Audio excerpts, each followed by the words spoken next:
మొత్తానికి హీరో గారికి అసలు ఆపరేషన్ ఆఫ్ కోఆపరేషన్ ఏంటి అనేది అర్థం చేయించాలి, అంతే కదా? మరి అలాంటి ఒక మంచి కెమిస్ట్రీ ఉన్న పాటతో ఇద్దరు వచ్చేస్తున్నారు. So let's welcome them.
మొత్తానికి మనందరికి కావాల్సిన మాస్ మసాలా హాట్ పాట మన ఇవాల్టి శ్రీదేవి డ్రామా కంపెనీలో మీరు మా ఆడియన్స్ అందరికి చూపించారు. So big round of applause.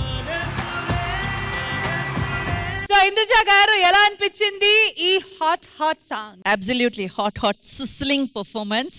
మా వంశీ యొక్క ఎనర్జీ, ఆ ఒక పర్ఫెక్షన్, అక్యురసీ అవన్నీ కూడా మ్యాచ్ చేయడం అంటే మామూలు విషయం కాదు. తనుశ్రీ ఏ మాత్రం ఒక్క పాయింట్ కూడా తగ్గలేదు, తగ్గేదే లే అన్నట్టు పర్ఫార్మ్ చేశారు.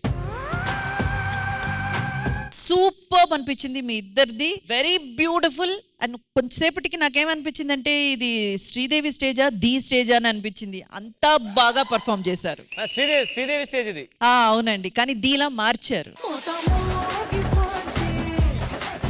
Can we have the choreographer please?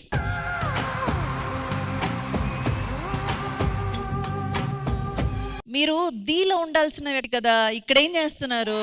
Shooting లేదు మేడం. హానెస్ట్ గా చెప్తున్నాను, దీలో ఫైనలిస్ట్ ని తీసుకెళ్లే అంత సత్తా ఉన్న కొరియోగ్రాఫర్ మీరు. Thank you madam, thank you so much. Super composition. Thank you so much. Thank you so much Indraja గారు. ఒక్క నిమిషం రే బాబు రా. పక్కూరు నుంచి మాస్టర్ వచ్చారు. రాజు పేర్లో ఉంటే సరిపోదు, మూమెంట్ లో కూడా రాజులా ఉండాలి. అదే అసిస్టెంట్ శ్రీవిద్య ఇట్రా అమ్మా. ఏంటి శ్రీవిద్య ఏం చేస్తుంది? కాస్ట్యూమరా? లేడీ అసిస్టెంట్ మాకు. తిను శ్రీ శ్రీ పేరు పెట్టుకోకపోతే శ్రీ అని గుర్తిస్తారు. తిను శ్రీ అని మనం చెప్పినా కూడా ఎవరు నమ్మరు. శ్రీవిద్యకి సెట్ అయ్యేటువంటి హీరో మన దగ్గర ఉన్నాడు. సినిమా ఫ్లాప్ అవడం కారణం మీ డాన్సే, తెలుసు కదా. మసక మసక చీకటిలో మల్లె తోట వెనకాల, మసక మసక చీకటిలో మల్లె తోట వెనకాల, మా పటేల కలుసుకో, నీ మనసైనది దొరుకుతుంది, మనసైనది దొరుకుతుంది. రీ రిలీజ్ అనేది నెక్స్ట్ సెగ్మెంట్ లో ఉంటది. ప్రస్తుతానికైతే big round of applause for Tanushree, master and Vamshi. Thank you so much everyone. Thank you.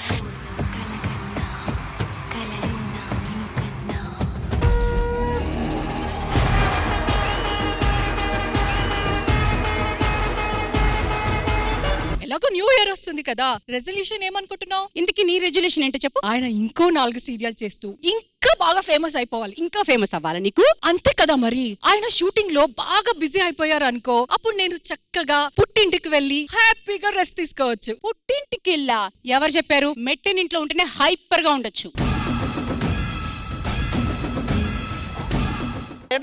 పుట్టినిల్లు గొప్ప అని ఆవిడ అంటుంది, కాదు మెట్టినిల్లే గొప్ప నేను అంటున్నా. ఇప్పుడు చెప్పండి, మీరు పుట్టినిల్లు గొప్ప మెట్టినిల్లు గొప్ప చెప్పండి. పుట్టినిల్ల మెట్టినిల్ల సంబంధం లేదు, ఇల్లు అయితే చాలు. మెట్టింటి మినపప్పు కన్నా పుట్టింటి పెసరపప్పు మిన్న, అత్త పెట్టే జీడిపప్పు కన్నా అమ్మ పెట్టి ఏమ్మా మన కిరాణా షాపా? అసలు ఆడవాళ్ళు పొద్దుటి నుంచి ఎంత పని చేస్తారో ఒక్కరికైనా తెలుసా? ఆడవాళ్ళ మండి మేము, మీ 2 కళ్ళ మండి మేము, కూరే మీరైతే ఉప్పే మీ వండి. ఇదిగో 2 కాళ్ళ బండి కాదు, ఇది ఎగిరే గుర్రం లాగా మీరు ఎత్తుకెళ్ళి చూపించారు. ఆడవాళ్ళ మండి మేము, మీ 2 కళ్ళ మండి మేము. అమ్మ ఫస్ట్ పుట్టింట్లో కూతురు ఎలా ఉంటది? నరేష్ని లే అమ్మా.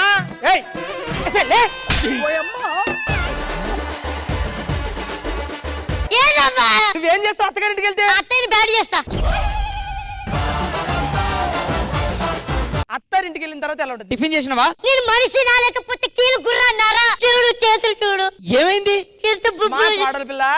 హత్యో బంగారు తల్లి. ఓ ఇదేమిటమ్మా మాయా మాయా మండే దొబ్బిందా, తల్లి పిల్లం పొరుబడలేక పిచ్చిగిట్టలేసిందా, సావనా బతుకనా సావనా ఇద్దరి నడుమని నేమనా, పెళ్ళాము ఓ దిక్కు తల్లి ఇంకో దిక్కు, వద్దురా ఇంకొద్దురా ఈ టార్చరు నాకింకొద్దురా. ఇక మనం మా అత్త కోడలికి వెళ్ళిపోదామండి పాట. కొత్త కోక కట్టానంటే కొరకొరమంటూ చూస్తావు, ముస్తాబయ్యి బయటికి వెళితే పళ్ళును బడబడ కొరికావు, నువ్వు వద్దు నీ కొడుకొద్దు పుట్టింటికి నే పోతాను అంటావా అత్త, అంటావా అత్త.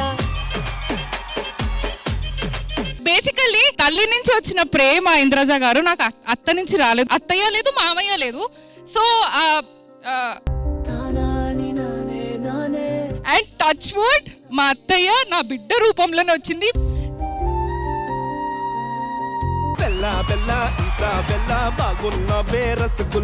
యుఎస్ లో చాలా మంది అమ్మాయిల మనసులు మీరు దోచుకున్నారంట. ఇంకొక మనసు ఉంది. ఒక్క మనసు ఉందా? ఎవరిది? మీరే అండి. చీకట్లో కూడా నీడలా నీ వెంటే నేను ఉండగా, వేరే జన్మంటూ నాకే ఎందుకులే, నీతో ఈ నిమిషం చాలులే. అందం లైక్ సీరియస్లీ నా చిన్నప్పటి నుంచి ఒక చైల్డ్హుడ్ క్రష్. ఒక ఆడపిల్లకి పుట్టింటిపై ఉండే మమకారాన్ని చూపించబోతున్నాం. నీ ఇంటిని వదిలిపెట్టి వెళ్ళిపోతానా? చిన్నప్పటి నుండి ఇక్కడే ఆడుకున్నాను, ఇక్కడే పెరిగాను. ఇప్పుడు ఉన్న పలంగా ఇంటిని వదిలిపెట్టి వెళ్ళాలంటే నా ప్రాణం పోతున్నట్టుంది. ఇంతేనేమో వరకేనేమో ఇంట్లో నా కథ. వర్షిని అక్కడ కూర్చొని ఇది నా పళ్ళెం అనేసి తినేటప్పటికి ఎంత ఎంత యాతనో, ఎంత గుండె కోతనో. వర్షిని నువ్వెంతో ఇష్టంగా కూర్చునే నీ చైర్ని నాకు ఈ బెడ్ మీద తప్ప ఇంకెక్కడ నిద్ర పట్టదని నీకు తెలుసు కదా.